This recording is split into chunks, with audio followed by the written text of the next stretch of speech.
মুখ্যমন্ত্রীর কাছে আমি আবেদন করব যেন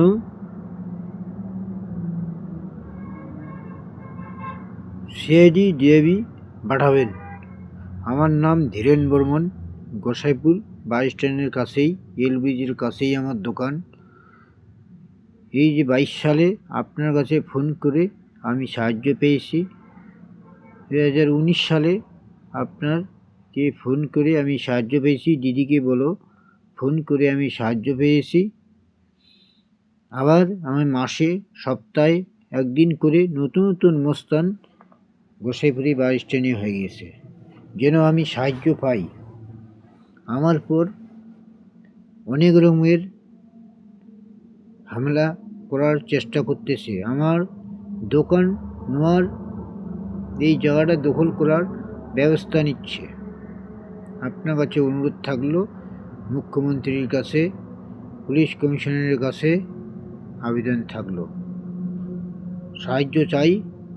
যেরকম 22 সালে সিবিআই আসছিল, ডিআইবি এসছিল, সিআইডি এসছিল, আপনাদের পুলিশ প্রশাসন আসছিল, তাই আমার দরখাস্ত দেওয়াও আছে।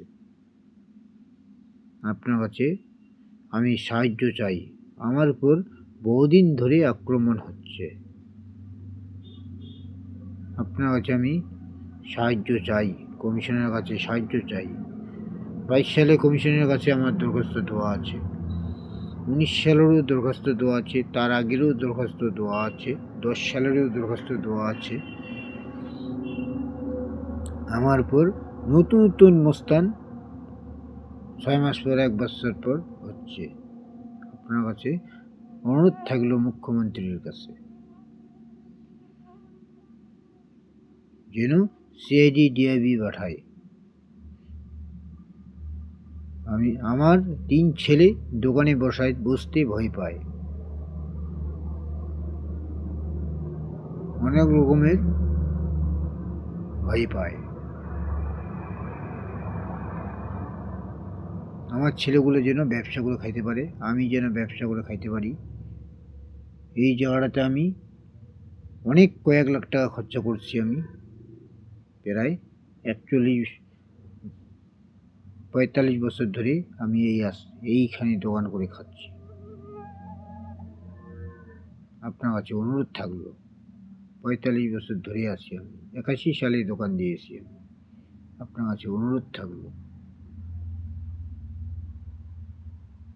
আপনার কাছে আমার বহুত অনুরোধ থাকলো যেন আমি সাহায্য পাই মুখ্যমন্ত্রীর কাছে, যেন সিবিআই ডিএবি সিআইডি যেন পাঠায়। আমার একের পর এক আক্রমণ করতেছে প্রায় 20 বছর ধরে। 19 সালে দিদিকে বলো আমি ফোন করছিলাম, 22 সালে ফোন করছিলাম, সাহায্য পেয়েছি, আবার যেন সাহায্য পাই। সিআইডি ডিআইবি যেরকম আসে আপনারা জিজ্ঞেস করবেন কারণটা কি, এই ছেলেটা সিআইডি ডিআইবি কেন চাচ্ছে, পুলিশ প্রশাসনকে কেন চাচ্ছে, মুখ্যমন্ত্রীকে কেন চাচ্ছে।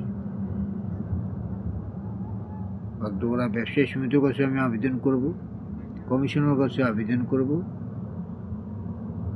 লোয়ার বাগডোগরাকে আমি আবেদন করব। নমস্কার, আমি যেন সাহায্য পাই।